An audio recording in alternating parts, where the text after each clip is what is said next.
Одоо бол нүдий чи би энэ ээжтэй залгал ээжтэй өмсөөлөл байж тий. Аа. Тий. Ахтайгаа хоймортоо суугаад. Тэгсэн чинь өнөөдөр манад таараад гээд Монгол улсынхаа хил дээрээс анхны нар харна гэхээр бас гоё технологиудынхаа. Нарантай ах мөнх эрдэнэ мөн гэр бүлийнхэнтэй бүгдэнд нь сар шинээр мэд дүргье. Мөн телевизэн үзэн суугаа Монголынхаа ард түмэн бүгдэнд нь сар шинэ баярын мэд дүргье. Албаа нэр төртэй хагаад ээжтэй, ахтай, гэр бүлийнхэндээ эсэн мэнд золгохын эрүүл тавья.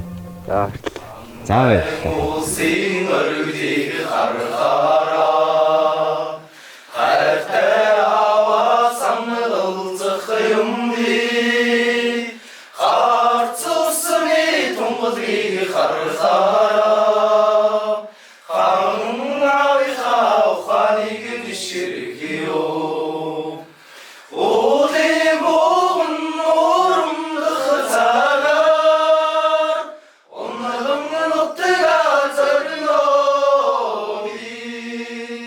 Usni tallo zartsin zagda